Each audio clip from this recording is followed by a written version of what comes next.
Hello everyone, tonight on the program, Ghana Association of Bankers rejects suggestions to regulate interest rates, warning any attempt to push the idea will be counterproductive. We've heard these comments before, and our position has been one that interest rates, have never been a subject for regulation in terms of mandating, stealing for lending. Ghana Free Zones Authority makes special case for economic zones as strategic in expanding the economy. So if we are going to get more raw materials, we need to produce more here so that even Africa can take off in the first place, so that it is Africa for Africa by Africa. So this. Plus, we'll take a look at Ghana's unexploited floriculture sector lagging behind in terms of exports. I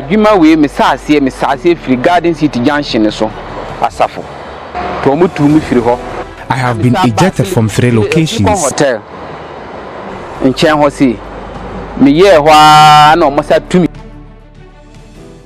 My name is Daryl. Kwawu. Thanks for being with us. Details in a moment.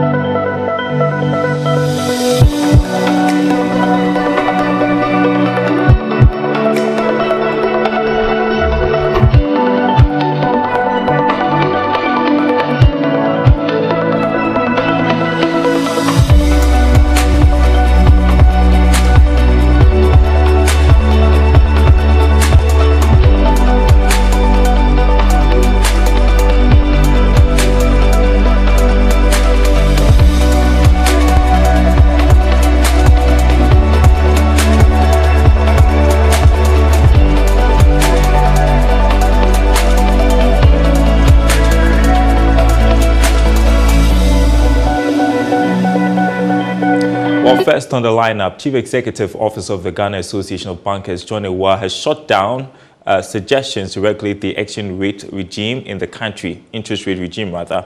The Association of Ghana Industries, in a recent reaction to high interest rates, hinted that it would meet the Bank of Ghana to intervene in the market by engaging banks to reduce their cost of credit to the private sector. There's more in the following report. Businesses have in recent times complained about high interest rates, a situation private sector operators say is negatively impacting on their operations. The central bank, in an attempt to control inflation, has increased the policy rate to 19.5%. This is said to be impacting on interest rates as banks adjust their rates upward.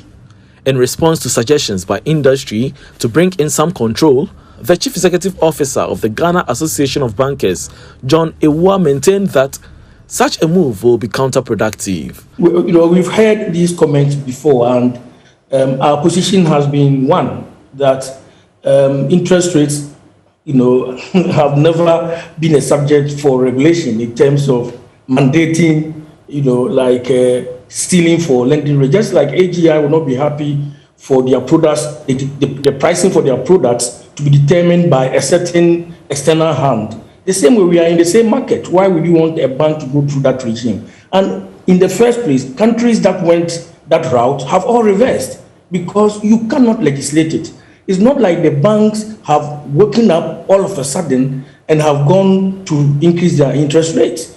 Describing the current situation as temporary, Mr. Ewua expressed optimism that the macroeconomic figures will soon normalize as prices stabilize. We are very much so the governor, when the governor said that we believe the present situation is for the short term. We all know the global economy where we are playing, and we also believe that most of the inflation that have pushed the rates to where they are now are imported inflation, and that as circumstances around the world with the supply chain constraints, tapering off, we envisage a gradual decline in inflation, and which should positively impact the lending rate. So we have every cause to believe that it is temporary. It's a concern, even if it is for the short term, but we believe that by this time next year, we should not be trending around the rates that we have at the moment. Well, some good news to begin the week on the Treasury market. Government finally sold a little above the target for its T-bills auctioning following months of undersubscriptions. Liquidity had remained tight on the financial market all this while, and head of trading at Republic Securities, Patrick Edem Agama, has this update. It was largely on the back of the subscription of the 91-day Treasury bill. Investors' appetite for that 91-day Treasury bill is growing very, very fast. And this is because we've seen it close at 22.57 interest rate, and BBs as high as 23.5% were accepted for this particular auction. For the 182-day Treasury bill, it stood at 172.96 million for the bids tendered, but only 171.01 million were accepted, which also could close at 24.41%. For how long do you think this is going to continue? Is it for the short term, or we should expect this to go on for a while? Your forecast?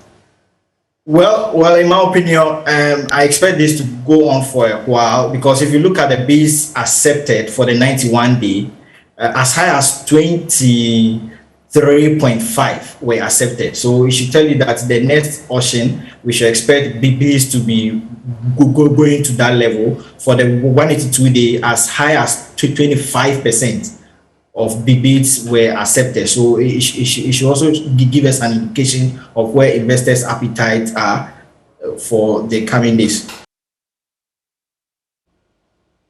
In other news tonight, the Ghana Free Zones Authority has described the creation of special economic zones as strategic in expansion and diversification of Ghana's economy. This, it believes, would be achieved through the manufacturing of significant products locally that will help reduce imported goods. According to Chief Executive Officer Michael Okwe Jr., such a move is necessary to examine the country's pattern of trade, supply chains, amongst others. He spoke to Joy Business at a workshop on the contribution of special economic zones to diversification in Africa in the context of the African Continental Free Trade Agreement. Here's more. Special economic zones were adopted relatively late in Africa, but they have been gaining considerable traction recently. Today, there are an estimated of 237 established special economic zones in 38 of the 55 African Union member states. Many more are under construction or in the projection stage. According to Chief Executive Officer for the Ghana Free Zones Authority, Michael Okwe Jr., special economic zones will improve intra-trade activities among African countries. He explained that this will help his outfit to strategize and focus on how to set up zones for production. Well, the role of such special economic zones will be expansion. So, for example, we started on the smaller plate of just free zones. That in itself has attracted an investment of, let's say, about $4 billion. But how can we make that even bigger? Because now with AFTA, there's something called the rules of origin, i.e. local materials. But if you look at our processing areas, most of even the raw materials we have to import. And when we import, we give it to duty free, and then we start to work with customs, immigration, and so on and so forth. So if we're going to get more raw materials, we need to produce more here so that even AFTA can take off in the first place, so that it is Africa for Africa by Africa. So this is why it's very important to have the special economic zones, so that if, for example, you're looking for wood processing to deal with in Africa, you know you go to Gabon. If you're looking for cotton, you know you go to Benin or Togo. This, for example, is being done. If you're looking at cocoa processing, you come to Ghana. Ghana is doing many other things in terms of fruit juice for the European market, if you look at blue skies and so on and so forth. Country manager for the United Nations Conference on Trade and Development, Amelia Santos Paulino, maintained that such initiative is necessary to support the private sector and boost the activities of the African Continental Free Trade Area. It's part of a project that was developed in cooperation and with the support of the German government through the GIZ, and the objective was to carry on the work that we started in 2019 on trying to understand the landscape of special economic zones and what are the challenges and opportunities. Then in the context of the development and implementation of the Africa Continental Free Trade Area, we saw an opportunity to contribute in terms of analyzing what is the context in which SEZ operate, whether they can continue to be a tool for foreign direct investment attraction and for productivity, employment creation, and other benefits for local economy. So jointly with the GIZ and the African Union Secretariat and with the support of the African Continental Free Trade Area Secretariat, we came up with a project and we developed a handbook targeting developing countries, but especially Africa, focusing on Africa and how SEZ can help the process of implementation of the AFCFTA agreement. Although Ghana has only 4 special economic zones, they account for a considerable share of the country's exports. The International Finance Corporation, IFC, has launched the Edge Green Building Challenge for architectural and engineering students as well as professionals in the built environment. According to the green building lead at the corporation, Dennis Kwanzaa, this will aid in the discovery of engineering and architectural talents to address climate change-related problems. He spoke to Joy Business at the launch of the competition. Here's more. The challenge meant to help students is in 2 strands. The Net Zero Ready Design Competition, which is aimed at getting architecture and engineering students and recent graduates in the built environment to exhibit their understanding of green buildings using the Edge app and utilizing knowledge from the Design for Greater Efficiency course. The DFGE course covers the basics of energy and resources efficiency measures in design from the technical and commercial perspective and seeks to encourage and incentivize resource efficiency in the construction sector. Here is Green Building Lead at the International Finance Corporation, Dennis Kwanzaa. What we identified is that buildings give us a low-hanging fruit for us to tackle climate change. In that, in buildings, there is a lot of energy that is, in there that is wasted. The research is saying that about 80% of energy that is in buildings can be utilized in a more efficient way. So what that tells us is that if we are able to build right, it means that we can ensure that climate change issues are mitigated as much as possible. So that is why IFC has taken upon itself to push green buildings as a way of providing a solution to this, right? So basically, other issue, people think green buildings are supposed to be some very expensive thing, but then we have come up with a program that allows people to see the most cost-effective ways of going green, right? How you can reduce your utility bills in terms of energy and water. What measures can you put in your project to ensure that the project doesn't waste energy, it doesn't waste water? The second strand, the Green Building Awards, is open to professionals who can submit new buildings or retrofits completed in the last 7 years which have come as close to net zero ready as possible, whether certified or not. You're watching Business Live. Still to come, a look at Ghana's unexploited floriculture sector lagging behind in terms of exports. I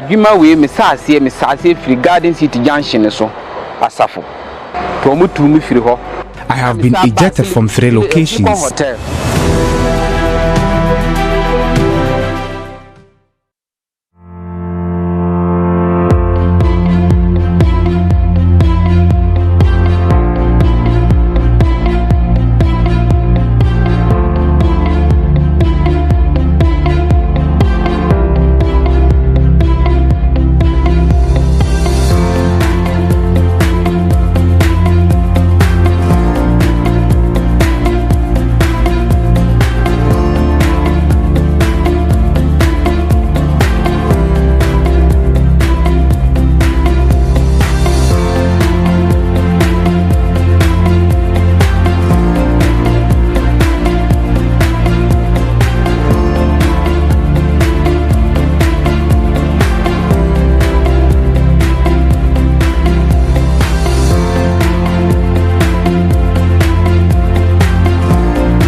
And that was our trip around the world for the latest business news. Welcome back to Business Live. Now, Ghana lags behind in the flower exporting business, falling behind nations like Kenya and South Africa. With little attention accorded the floriculture industry in Ghana, the sector has for some time now been underdeveloped as numerous opportunities remain unexploited. Though labor-intensive, the sector has the potential to employ 190,000 people in a decade. Love FM's Mona Lisa from Pom brings us this special report. For 16 years, floriculturist Samson Kofi Anab has been cutting, cultivating and nursing flowers. The best site for his plants is along the roads, mainly to attract buyers. But he has a challenge with space to cultivate his flowers. Land accessibility remains daunting. I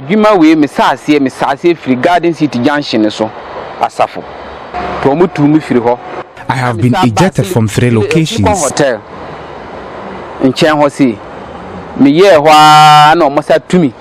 Insecure access to land has moved some floriculturists to farm in wetlands.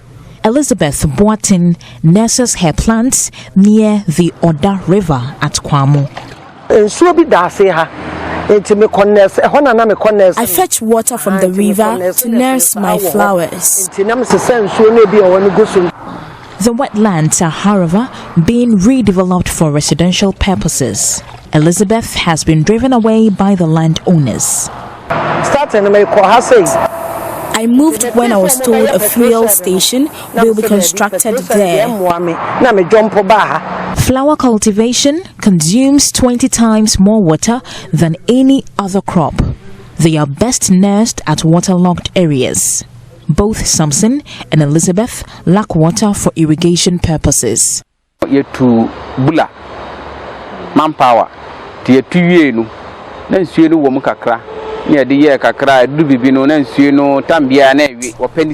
constructed a well, but it got filled with mud and dried up during the dry season.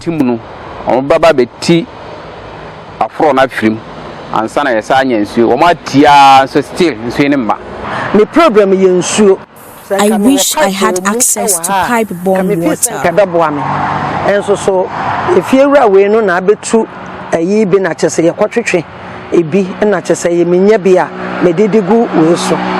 People like Samson spent 14,000 Ghana cedis to construct a water pump, but he is running at a loss.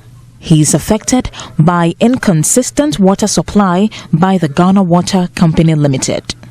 Though other floriculturists wish to farm near wetlands, experts advise location of gardens should not be a disadvantage to business operations. Rather, cultivating in wetlands may pose a risk to plants which may decrease their export potential. Mrs. Hannah Adjwaku is senior lecturer at the horticultural department at the Kwame Nkrumah University of Science and Technology.